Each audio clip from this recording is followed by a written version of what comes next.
les gens se basaient même sur la musique pour faire des incantations. Il était adorateur. Vous le ressentez quand vous suivez une musique. Satan faisait quelque chose de très fort. Il a perdu cette place, mais il n'a pas perdu le don. Satan, lorsqu'il tente Jésus, après la nourriture et tout ça, il vient toucher à l'adoration. Mais lorsqu'il est venu toucher à l'adoration, Jésus le chasse parce que l'adoration est la nourriture de Dieu. Salut à toi et bienvenue sur Ici en Christ. Moi, c'est Anissé et dans cette vidéo, nous avons de nouveau Moïse.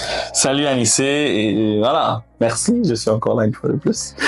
Aujourd'hui, on va parler de musique. La musique mondaine, la musique chrétienne. Est-ce que le chrétien doit danser, chanter, écouter de la musique mondaine? Avant de commencer cette vidéo, je vais laisser le soin à Moïse de se présenter. Bon, je suis Moïse Nkulu, marié à la merveilleuse Cynthia. Je fais de la musique, aussi dans l'église où je suis, mais aussi en parallèle avec un groupe Worship the King. Je salue tous les membres de Worship the King. Salut Worship the King. Voilà. Donc c'est un peu ça sur moi. Bon, c'est quoi déjà l'origine de la musique? C'est quoi la musique mondaine et c'est quoi la musique chrétienne? Bon, d'abord, tu vas vraiment me permettre que je parle un peu de ce que moi j'ai appris, mes recherches et de ma compréhension des choses. Ouais. Okay? C'est vrai que quand on parle de la musique, chaque personne a son approche. C'est pas que c'est toujours faux ou quoi. Non, chaque personne a son approche par rapport à ses expériences et par rapport à ce que la personne a vu. Mais bon, déjà l'origine de la musique, quand on va sur le plan scientifique de recherche, on dit que la musique a commencé en Mésopotamie 3000 ans avant Jésus-Christ. Mais en soi, quand on entre vraiment dans les profondeurs, la musique a pour origine Dieu. Amen. En réalité, la musique a pour origine Dieu. Peut-être la manifestation de la musique sur la terre, comme on connaît aujourd'hui, l'agencement des instruments et autres, oui, on peut accorder du crédit à ce qui a été dit. Voilà, ça a commencé en Mésopotamie. Bon, d'autres disent, voilà, je sais pas. Il y a plusieurs versions, mais en soi, la musique a pour origine Dieu. J'aimerais juste rajouter un petit aspect. Peut-être j'entrerai plus en profondeur, dépendamment des questions que Anissé va poser. Quand vous faites des recherches, vous allez voir que la musique vient des bruits que la nature émet.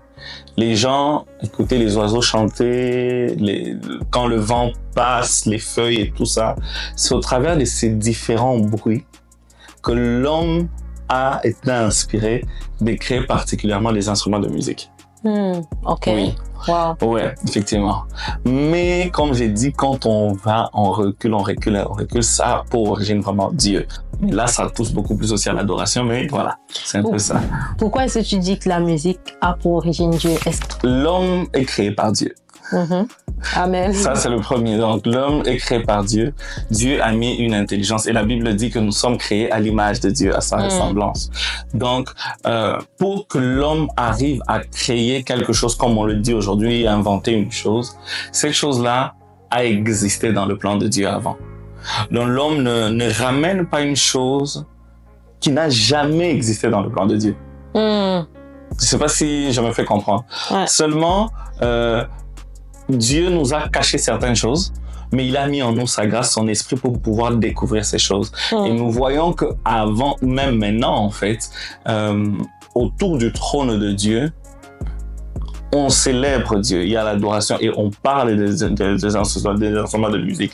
Quand vous lisez dans la Bible, dans l'Ancien Testament, on parle de la Mecque et toutes ces personnes-là qui créer déjà des instruments de musique et tout ça.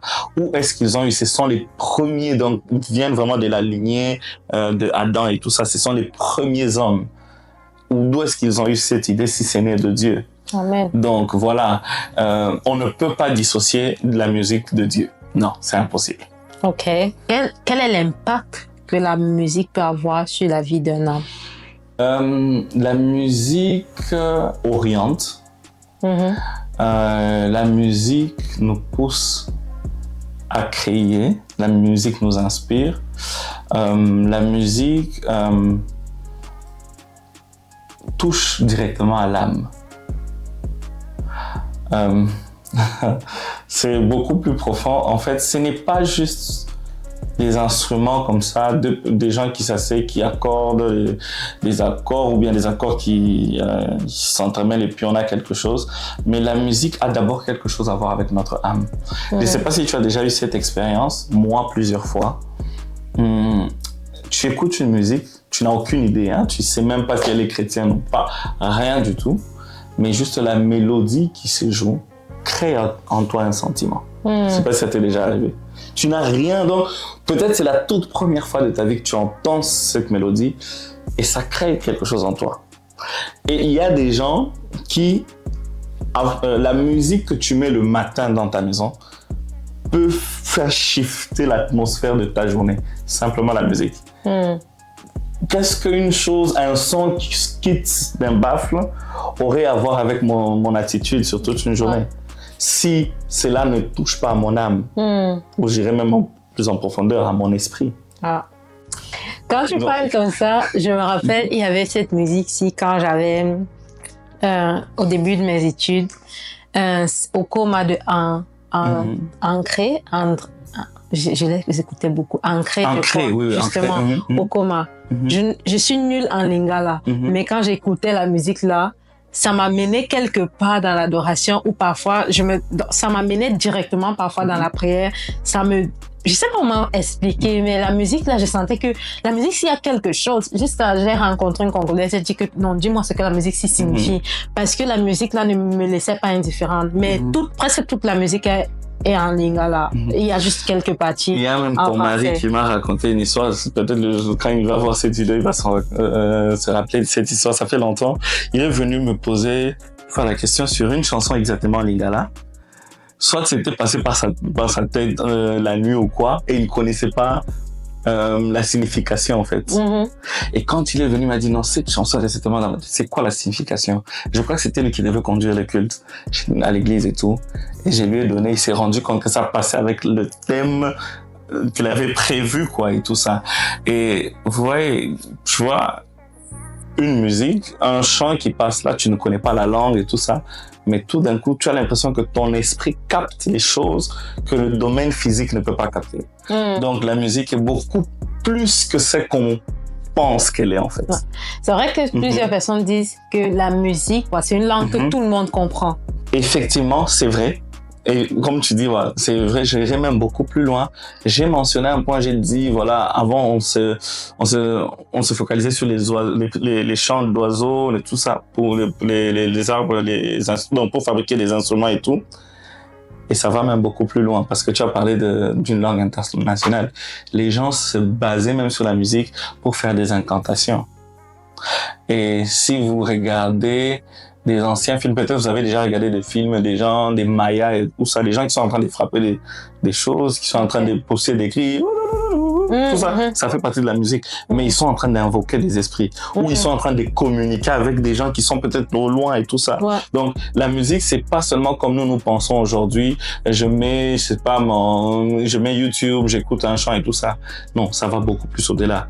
Il y a une sorte de communication. Donc, en fait, moi, si je dirais, en fait, quand il y a la musique, quand on met la musique quelque part, donc, je sais pas, des musiques, dans musique, chant et tout, définitivement ou automatiquement, il y a une sorte de communication. Spirituelle qui suit. Automatiquement.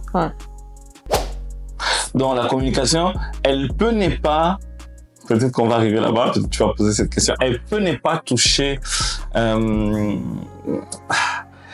ton esprit à, je sais pas, vous allez me permettre les mots, les démons ou quoi, mais elle te transmet quand même quelque chose. On a appris à l'école au travers de certaines chansons. Parfois, tu montres un enfant, tu dis à l'enfant, ok, retiens, je sais pas, les livres de la Bible. L'enfant ne retient pas.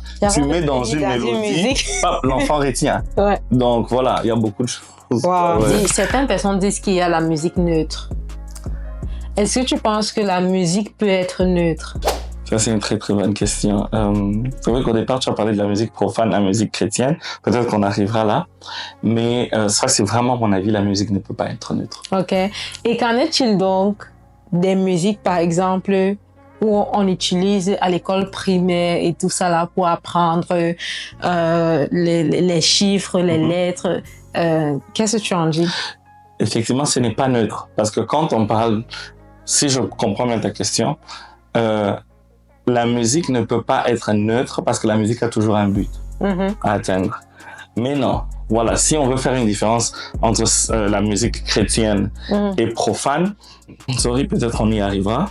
On va faire cette différence, mais la musique ne peut pas être neutre. Tu as donné exactement la réponse toi-même.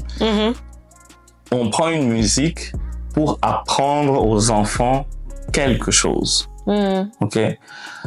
L'objectif, c'est de ramener une certaine connaissance dans la tête de l'enfant. Peut-être une connaissance qui pourrait pas arriver si on se récitait juste simplement. On essaye de ramener la musique. Pourquoi? Parce que la mélodie, scientifiquement parlant, c'est vrai que vous pouvez faire des recherches, on dit que lorsqu'on écoute la musique, il y a une sorte de dopamine qui est relâchée dans le corps et tout. Et en écoutant même la musique, vous allez voir beaucoup de gens, surtout les artistes, ils développent beaucoup de choses, ceux qui font la peinture, parfois même des gens qui font les mathématiques, pour entrer vraiment en profondeur, réfléchir, ils mettent la musique. Parce que c'est comme si ça détendait ton esprit et ça te rend beaucoup plus apte à maîtriser ou à voir les choses sous un autre angle. Ça te relaxe. Ça te relaxe. Ok. Comment est-ce que vous pouvez parler d'une chose aussi neutre? Comment est-ce que vous pouvez parler d'une chose comme ça, d'être neutre, si ça a la capacité de mettre en toi des choses que tu ne pouvais pas maîtriser de manière simple? Donc, l'agencement de toutes ces mélodies et tout ça, moi, je crois que la musique ne peut pas être neutre. Donc, si c'est que la musique ne peut pas être neutre, ça veut dire, OK, il y a la musique mondaine, profane, et la musique chrétienne. Oui. Quelle est la différence? Il y a des musiques, par exemple, que, on va dire, j'étais au Cameroun dernièrement et il y a plein de musiques, genre, le gars dit Dieu dedans, ou bien béni de Dieu, ou bien Dieu m'a aimé, les trucs comme ça. Est-ce que je considérerais ça comme une musique chrétienne? Ok, tu as posé plusieurs questions. J'ai quand même capté la pensée. La pensée de... Wow, ça c'est très très très intéressant. Ça va nous ramener aussi à la question que tu as posée au niveau de la neutralité de la musique. Donner en disant que ok, voici la différence entre la musique chrétienne et la musique profane, c'est compliqué. Pourquoi? Parce que quand on retourne aux origines réelles de la musique, qui est Dieu. Dieu en mettant d'abord, ça nous savons, nous parlons de Lucifer qu'on appelle communément Satan, avant d'être jeté, il était adorateur. Il avait des instruments de musique. C'était lui qui était le chef de chœur. Et Dieu s'est nourri de l'adoration. Vous allez me permettre de commencer là. Dieu s'est nourri de l'adoration en fait. Et alors, l'objectif que ces anges ou ces troupes avaient, c'était de continuellement adorer. Adorer, c'est vénérer en fait. Adorer, c'est dire ce que la personne est. Et on le faisait au travers de la musique.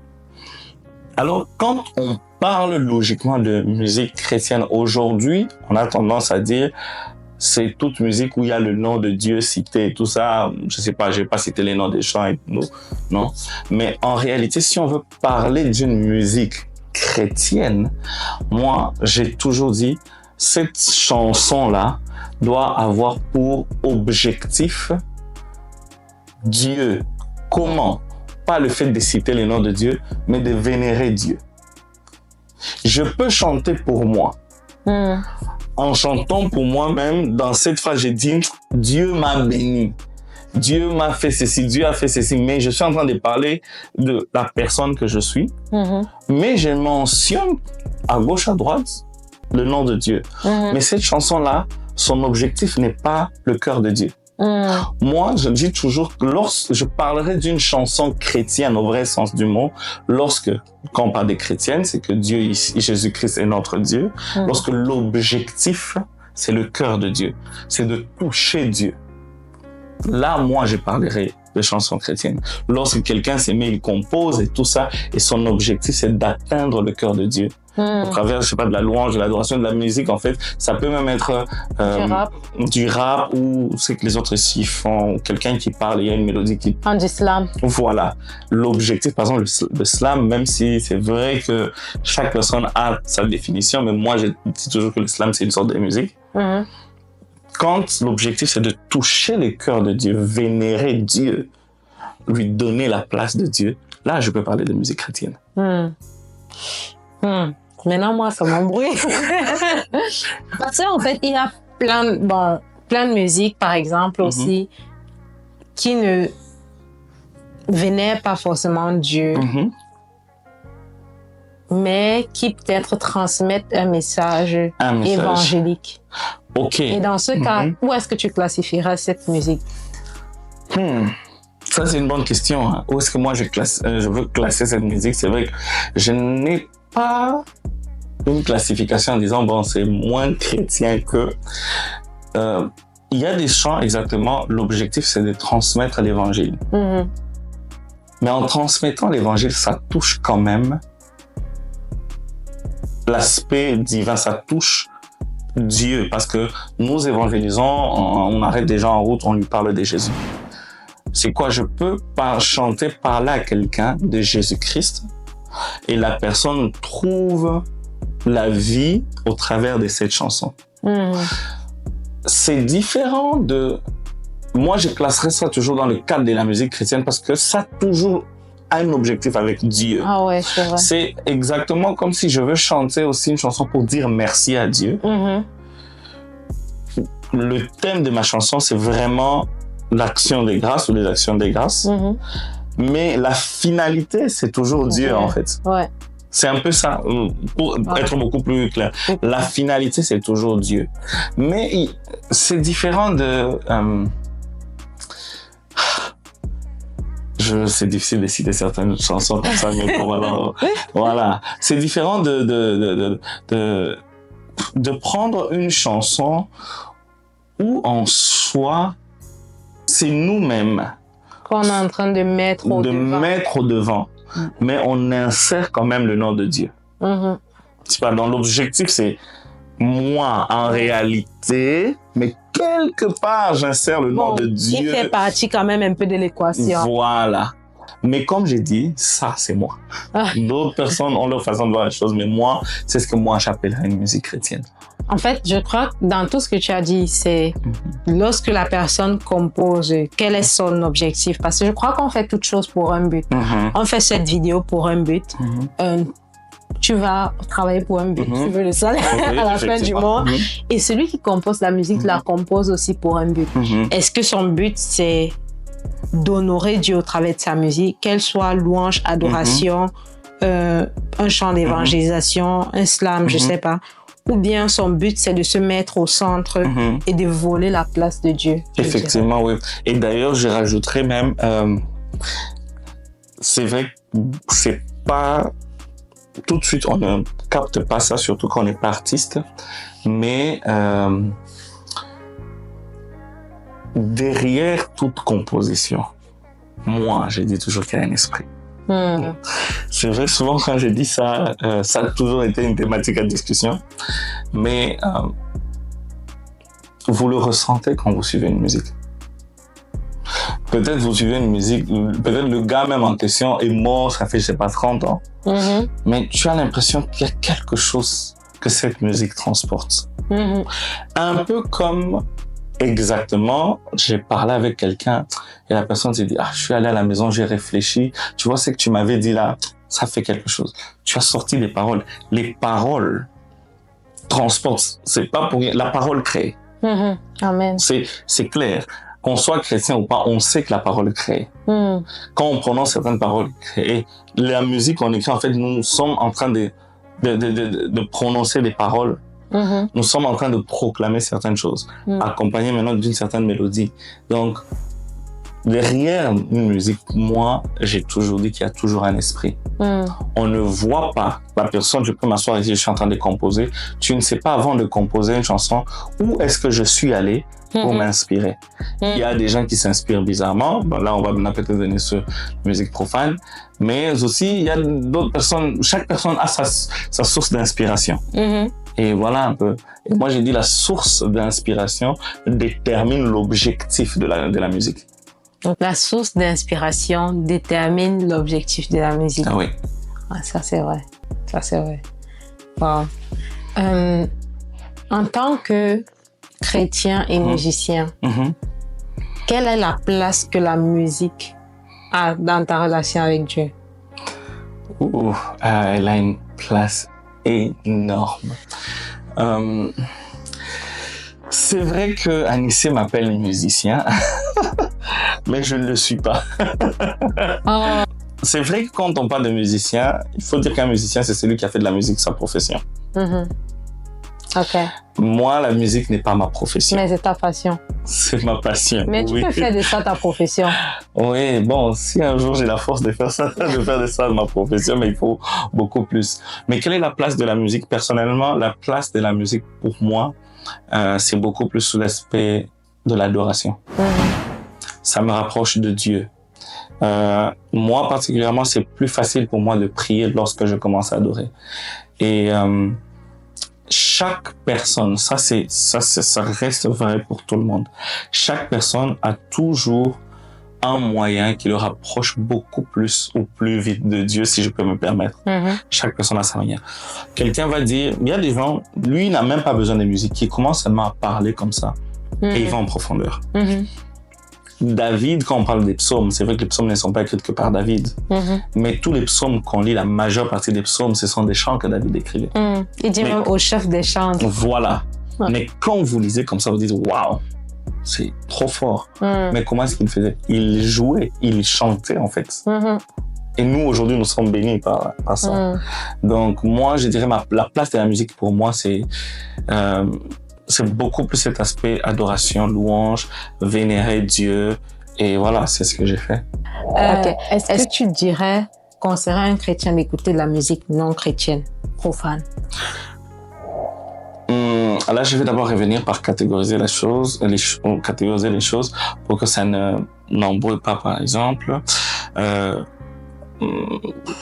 Si tu parles de musique non profane, c'est la musique qui n'honore pas Dieu, qui n'adore pas Dieu. Bon, ma réponse est directe, non. Non. Ok. Pourquoi j'ai dit non? Parce que j'ai moi-même une expérience. Avant que je ne sois chrétien, j'écoutais les Westlife. Je ne sais pas si... Moi aussi, j'ai écouté les Westlife. Il y avait Westlife, Boys to Men, Matt Pokora, je ne sais pas. Oui, Matt Pokora. Toutes ces musiques-là. Et moi, je vous dis, quand je suivais tous ces chants, tous ces chants-là, tous ces chants et toutes ces musiques, ça mettait en moi une sorte de mélancolie et quoi. Et vous allez me permettre de dire, ça suscitait en moi le côté romantique. Quand tu écoutes ça, tu te dis, oh, je vais m'inspirer, il y a une fille là du coin là que je dois draguer et tout ça. Ça te met dans tous tes états. Et Anissé bouge la tête et tu vis vraiment comme ça. Il y a d'autres qui sont même allés plus loin. On s'habillait comme ces stars-là avec des pantalons qui font pas d'éléphant ici, je sais pas. Et tu vois que c'est simplement une musique des gens qu'on n'a pas vus, qu'on a peut-être regardé seulement à la télé comme ça. On n'a aucun rapport avec. Mais à force de s'imprégner, d'écouter, on devient comme ces personnes-là. Je prends l'une des personnes qui a bouleversé la vie de plusieurs personnes ici. L'un de musiciens, des chanteurs, Michael Jackson. Beaucoup de gens peut-être ne le savent pas, mais Michael Jackson, c'est un gars, quand il se mettait pour faire un concert, les gens tombaient. Pas du Saint-Esprit. Mais de quelque chose, d'un autre esprit. Michael Jackson, il a tellement influencé les gens que les gens s'habillaient comme Michael Jackson. Les gens allaient à l'école habillés comme Michael Jackson. Les gens voulaient être comme Michael Jackson. Les danses qu'on a aujourd'hui, qu'on appelle les Smurfs, je ne sais pas si ça existe encore, où on faisait des trucs comme ça, breakdance et tout ça. Ça vient de Michael Jackson. Et tout ce qu'il a fait a eu une influence sur les gens. Et ça leur a communiqué quelque chose. Et si vous me demandez maintenant, moi aujourd'hui en tant que chrétien, est-ce qu'un chrétien devrait écouter une musique non chrétienne ou une musique profane? Catégoriquement, c'est non. Parce qu'en fait, ça communique quelque chose. Et puisque la personne n'a pas l'esprit qui est en toi, il te communique certainement de l'autre esprit là quelque chose que toi, tu ne maîtrises pas. Effectivement. Et parfois, ces choses se révèlent plus tard. Supposons, moi, je me suis rendu compte, quand j'étais adolescente, par exemple, un moment, quand j'étais plus avec le Seigneur, j'aimais beaucoup écouter des trucs romantiques et tout. Et parfois, ça te plonge dans cette pensée, donc, genre, c'est un peu comme si tu te crées un univers à toi, en fait. Effectivement. À cause de la musique. Et ce que je trouve surprenant, une fois, je passais sur le net et je me suis rendu compte que les musulmans refusent d'écouter la musique profane. Et lorsque j'ai vu ça, c'est pas qu'on copie les musulmans, non. Non, pas du tout. Mais je veux dire, si des personnes qui n'ont pas l'esprit de Dieu, je parle clair à clair, ça c'est une chaîne chrétienne, si des personnes qui n'ont pas l'esprit de Dieu restent et se disent je ne veux plus écouter ça parce que ils n'ont pas des raisons chrétiennes pour dire que ça ne me rapproche pas de Dieu, mais ils se rendent compte que lorsqu'ils les écoutent, ils sont transformés dans une autre direction qu'ils ne désirent pas en fait. Nous, en tant qu'enfants de Dieu, on n'a pas fait quoi là-bas? Exactement. Et parfois, on trouve même des justifications. Non, c'est juste un beat et tout ça. Je prends par exemple la musique, le rock, rock and roll, le metal. Ce sont des types de musique. Quand on joue, c'est tellement fort la brutalité qu'il y a dedans. Parfois, on ne capte pas les paroles. Mais lorsque vous parlez avec plusieurs personnes qui ont fait ce type de musique, ils vous disent comment est-ce qu'ils invoquent des esprits. Je connais quelqu'un, je vais taire le nom, mais c'est une personne qui est très proche, qui a fait aussi ces genres de type de musique. Et il m'avait dit clairement, il utilisait cette musique pour transmettre la haine qu'il y avait en lui pour les autres. Exactement. Ouais. Je crois que c'est la même personne. Tu connais la même personne. Exactement. Donc, quelqu'un qui a subi des choses dans sa vie, elle dit, OK, qu'est-ce que je vais faire? Pour me libérer. Je transmets la haine que j'ai en moi vers les autres en passant par la musique. Et vous voulez écouter n'importe quelle musique? Tu vas recevoir cette haine-là, alors. Et c'est ça crée... vous allez me permettre, beaucoup de gens sont tombés dans la débauche, pas à cause de, je sais pas, non, la personne était tête en l'air. Non, la musique, à force d'écouter certains types de musique, ça crée des désirs. Ça crée des désirs, ça t'amène à faire des choses que tu ne voulais pas. Donc voilà. Je crois qu'on peut parler de ce thème jusqu'à demain. là, je crois vraiment parce que pour moi, en fait, lorsque je suis venue à Christ, lorsque j'ai donné ma vie à Christ la première fois, pour moi, c'était clair que cette musique ne fait pas partie de ce que je vais écouter. J'ai pas eu d'enseignement sur la musique. Mais on était restés j'étais à l'internat avec le groupe d'amis qu'on avait et tout.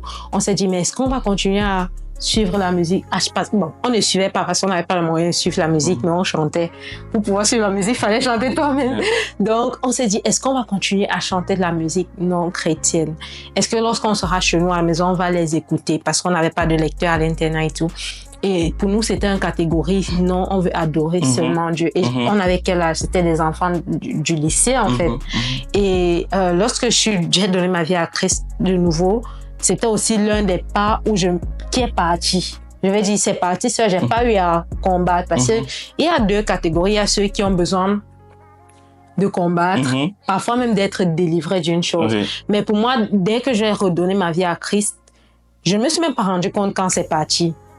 Je veux simplement t'encourager déjà, si c'est que tu penses que dans la musique chrétienne, il n'y a pas assez de diversité, ça veut dire que tu n'écoutes pas assez de la musique chrétienne pour trouver la diversité. Parce que quand je suis arrivée ici en Allemagne, j'ai vu tellement de diversité que je me suis dit, waouh, j'aurais jamais pu imaginer, qu'il y avait autant de diversité parce que je pouvais simplement suivre tellement de choses. Et aujourd'hui, la diversité est encore de plus en plus exposée, dans la musique chrétienne, de telle sorte que, à notre mariage, par exemple, Lionel et moi, on a joué avec la musique chrétienne, en fait. Et à ton mariage aussi, c'était juste la musique chrétienne. Mais en aucun cas, on s'est ennuyé, en fait. Et parfois, je me dis, quand tu t'ennuies en écoutant de la musique chrétienne, est-ce que c'est toi qui veux aussi adorer Dieu pendant l'éternité? Posons-nous la question. Donc, tu n'arrives pas à suivre la musique chrétienne pendant une soirée. Tu veux la musique mondaine, mais tu veux passer une éternité avec Dieu pour l'adorer. Pour l'adorer. Et sur ça, bon, c'est vrai que là, ça rentre dans l'aspect de l'adoration. Mais j'aimerais dire ça surtout beaucoup plus aux chrétiens qui nous suivent et pour qui vraiment l'adoration tient vraiment à cœur. Ne prenez jamais l'adoration à la légère, surtout au travers de la musique. Pourquoi? Parce que pour tout adorateur, nous faisons le travail que Satan faisait auprès de Dieu. Et lui, il a perdu cette place-là. Et là, je veux peut-être vous rajouter encore quelque chose. Ça pourrait peut-être m'attirer la colère de plusieurs. Satan faisait quelque chose de très fort. Il a perdu cette place, mais il n'a pas perdu le don. C'est pourquoi, si ce n'est pas Dieu qui vous inspire, alors ça doit être quelqu'un d'autre qui vous inspire. Et nous le voyons aujourd'hui. Parce qu'il n'a pas perdu les dons, il a encore la capacité d'influencer. Et comme nous faisons maintenant le travail que lui faisait, il sait exactement qu'est-ce qu'il faut pour nous faire tomber. Il sait exactement qu'est-ce qu'il faut pour toucher le cœur de Dieu. C'est pourquoi, quand nous lisons la Bible, c'est vrai que l'adoration va au-delà de la musique. Vous allez me permettre de mentionner cela. Mais c'est pourquoi vous allez voir que Satan, lorsqu'il tente Jésus, après la nourriture et tout ça, il vient toucher à l'adoration. Lorsque il essaye la première fois, Jésus réplique, la deuxième fois, Jésus réplique, mais lorsqu'il est venu toucher à l'adoration, Jésus le chasse directement. Pourquoi? Parce que l'adoration est la nourriture de Dieu. L'adoration, c'est ce qui touche le cœur de Dieu. Et quand nous faisons la musique, nous adorons Dieu. Et quand vous écoutez la musique chrétienne, la musique, une musique qui a pour objectif d'adorer Dieu, vous êtes en train d'adorer Dieu. Et quand vous ne le faites pas, vous êtes de l'autre côté. Croyez-moi que vous le vouliez ou pas, vous allez dire, non, c'est juste une musique, j'aime bien le beat et tout ça. Mais on ne connaît pas la source de cette personne. Automatiquement, vous participez à l'adoration du Dieu de la personne qui a écrit cette chanson.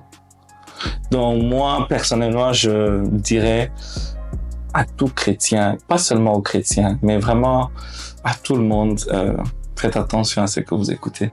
Faites attention à ce que vous écoutez. Et puis, si maintenant, tu as écouté cette vidéo, tu veux arrêter de suivre la musique mondaine, tu veux arrêter d'écouter de la musique qui ne te rapproche pas de Dieu, Moïse, quels sont des conseils que tu donneras à une personne comme ça qui veut arrêter? Wow. Ça sera peut-être radical. Si tu es enfant de Dieu, la première des choses, le plus important, c'est d'abord de montrer le désir de vouloir arrêter. Ça. Parce que ça commence dans le cœur. Est-ce que je veux vraiment arrêter ça? Est-ce que je veux vraiment me détacher?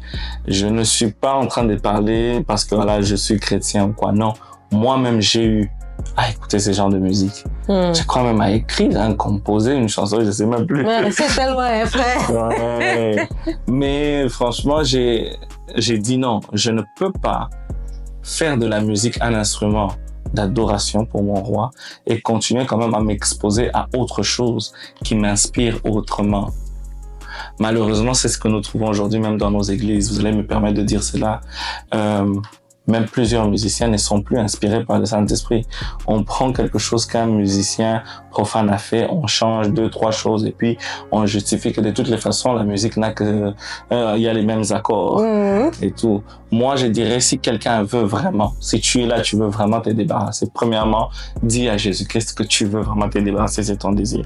Mais deuxièmement, jette tout ce qui est autour de toi qui t'expose à cela. Je vais donner un petit témoignage d'une personne avec qui je vis, qui est proche ici. Son témoignage m'a tellement béni. C'est quelqu'un qui a vraiment fait la musique. C'était son truc, il avance. La musique profane, donc qui n'a rien à voir avec Dieu et tout. Il a tellement avancé et tout. À un moment, Dieu lui a dit, c'est bon, tu arrêtes. Il a arrêté. Il est devenu chrétien, mais il avait quand même ses anciens disques ou bien ses anciens sons qu'il écoutait. Et un jour, il m'a dit, comment est-ce que je vais faire? Je lui ai dit, rentre chez toi. Tu pries, tu prends tout. On avait eu une conversation en fait sur la musique, on a parlé de l'adoration et tout ça. Et il est rentré chez lui, il a pris tout. Il a jeté. Et il me dit, ceci, Moïse, je pensais que lorsque j'avais jeté, ce serait dur.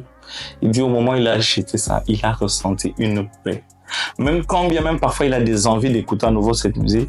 Il n'a pas le CD. Il n'a plus ça et il n'a plus le courage de le faire. Il dit qu'il a ressenti une paix parce qu'il désirait vraiment. Vraiment, moi je vous donnerais ces deux conseils.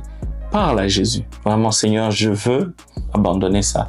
Et deuxièmement, détache-toi de ce qui te pousse à écouter ça. Si tu as des disques, des CD ou quoi. Des enregistrements dans le téléphone et tout. Mais ça de côté. Ouais. Et écoute la musique chrétienne. Et au fur et à mesure, si tu écoutes la musique chrétienne pendant tout le temps que tu as pour écouter la musique, bah, tu n'auras plus le temps pour écouter la musique non chrétienne. Effectivement.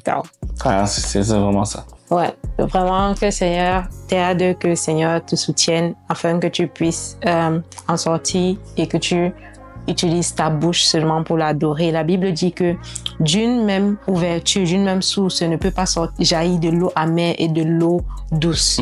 Donc de ta bouche aussi ne peut pas jaillir de l'eau de l'adoration pour Dieu et l'adoration pour le diable. Donc tu dois choisir l'eau douce, tu dois choisir l'adoration. Qu'est-ce que tu veux que ça doit sortir de ta bouche en fait? Si c'est que tu veux que ton adoration puisse plaire à Dieu, il ne faudrait pas que lorsque ton adoration vient, il y a le reste de l'eau amère qui est passé là en fait. Ça ne sera pas quelque chose qui sera agréable au Seigneur.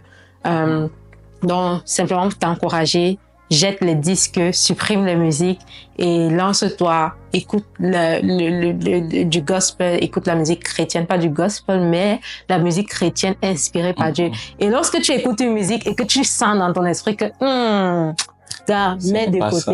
Moi-même, il y a des musiques chrétiennes que je n'écoute pas, que quand j'ai écouté comme ça, j'ai dit non. Frère, sœur, non, je mets de côté. Pourquoi j'ai même dit au début que toute musique chrétienne n'est pas forcément chrétienne. C'est pas parce qu'il y a Dieu dedans que ça veut forcément dire que non.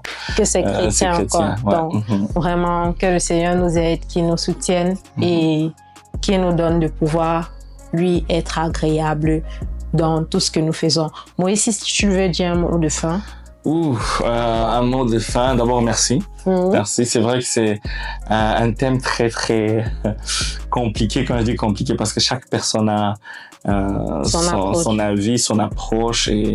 Mais moi, je dirais, tout ce qui a pour origine Dieu devrait avoir pour retour Dieu.